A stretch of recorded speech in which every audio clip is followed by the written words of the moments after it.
Hi guys, welcome to another vlog, a quick and short one. Um, this is a quick video regarding the maintenance, the cost of having a super sport, super street bike in Dubai.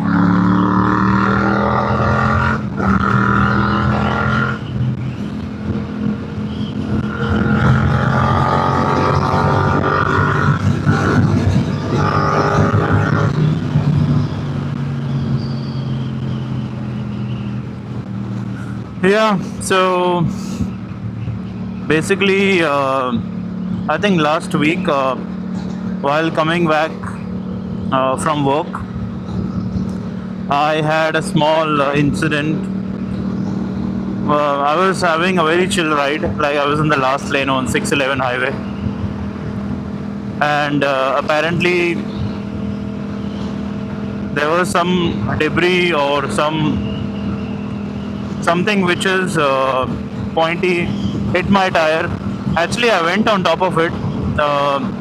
It was sudden, like I was, let's say I was following this car. So let me just move to the right lane so I can vlog in peace. Yeah. So I was just following a car, and then suddenly I went on top of it, a very small thing, and then I stopped. I saw like there's nothing, no issues, because and then I kept on riding. But still, I am someone who has OCD. That's a fact. I am a OCD freak guy. So I noticed that something is wrong with the bike, and then my fuel was also low. So I decided, I need to fuel up. So from the Emirates Road, I decided to go towards Alavir.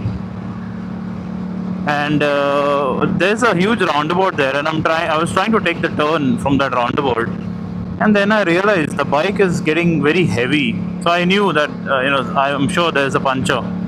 So I stopped there. Now, back in India, when you have a puncture like this, you just need to maybe drag your bike a bit nearby. You'll find some shop. But here in Dubai, this was my first experience, and then it will be good to know information. I obviously, you can't even go to a pump, and you will not find any a puncture repair guy or whatever. And especially for superbikes, if you have a puncture, most likely you will have to change your tire. That's a drawback. So I called the recovery guy. I told him like, can you take the bike from here? He said, he's busy. However, he asked me the reason for it. I said, so and so. So he said, I'll give you a puncture guy's number. He will come there, but he will charge you. And also, in those desperate situations, you don't think about charge and all. So I called him up. He charged me 150, but I think he put maybe 5 or 6 those puncture strips, which is a bit too much, honestly. And then I knew for a fact that my tire has to be replaced. Even now, I haven't replaced. The reason why, yeah. So I tried to go for new tires and this and that. Man, the tires in Dubai are crazy expensive.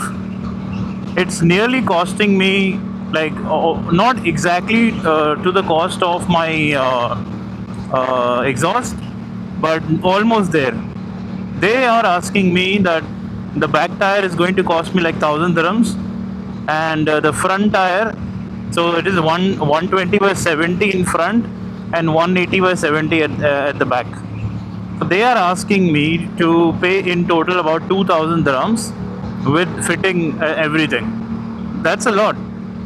I mean, having a family here and this and that, of course, these things come with a price. But this is, I mean, really too much.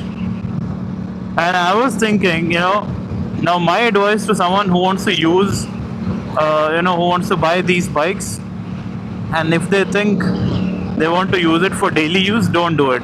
Don't take any bike which is over, let's say like Yamaha, or over let's say 600-700 cc, and especially those who are falling into the superbike category. Forget the 1000s and all that. That's definitely, yeah. But I would suggest you to go for a brand like Royal Enfield. If you're living in Dubai and you want the feeling of a superbike, like you can go for Continental GT, you can go for Himalayan if you want to have fun riding. These bikes would make more sense because most of the riders I know, what they're doing is they are getting the stuff, all the parts, all the tires, everything from India. So that makes more sense. Like I can give you an example. If you're getting the tires from India, it will cost you what? Maybe 300, 350 dirhams, both tires. Okay, and here my one tire is costing me around 700 minimum, that too front. Forget the back.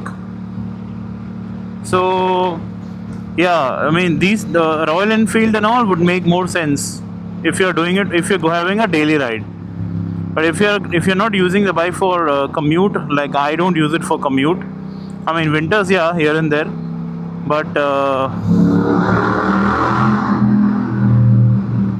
oh yeah, whenever I see a tunnel, that's required. Okay, yeah. So best is to get any of these bikes. Royal Enfield has, I mean, I can tell you there are hundreds of riders of Royal Enfield now. So best options those. But yeah, even changing a clutch plate. Like one of my friend, he had an issue with the MT-07. I was blown away with the fact that they are asking you 1,500 dirhams just for changing the clutch plate. That's a huge cost. And most of the companies, I mean the garages, know the fact that they will have a lot of business excuse me, a lot of business during the winter season, so definitely they are going to take advantage. But these are unrealistic prices. So I mean the ones who can afford it, there's no issue about it. But the ones you cannot, I would suggest you to go for a Royal Enfield even in Dubai. It would make more sense. If you see again, if you have your dream bike like a BMW or a Ducati or whatsoever, go for it, no problem. But your purpose should be very clear. Whether you want the bike for Sunday rides or whether you want the bike to use it for daily purpose, or I mean, yeah, PM and all, you can't even use it for daily purpose. Yeah, even a service now. Same thing I did when I purchased this bike. I did the service. It cost me how much? Maybe 490, 500 dirhams. The same service I asked, and they are asking me 7 to 800 dirhams for doing the service. And what the hell? It was the same thing you did few months back. So how come the prices increase? Again, this is all due to the season. It's winter season now in Dubai. That's why.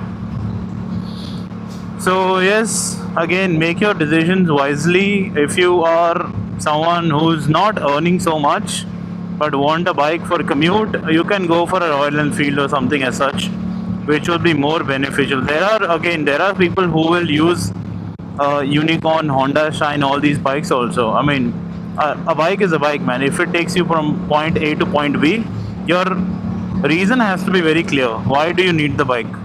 So for me, it's not point A to point B. For me, it was more of that I want to, and also one more thing, the brakes. The brakes on MT-07 is shit, utter shit. They get hot and they basically, the rear brake tells me like, yeah, go to hell, I'm not gonna work. So I'm looking for the EBC brakes now. So even EBC brakes overpriced here. Everything is gone overpriced. I'm sure the price of washing the bike also will go high now. But that's basically like AC. Anyways, yeah, so this was the whole purpose of this video. I have another video lined up. I'm not sure if I will drop this first or I will drop the other one first. But so that's all for today. A short and sweet video. Thank you so much for watching.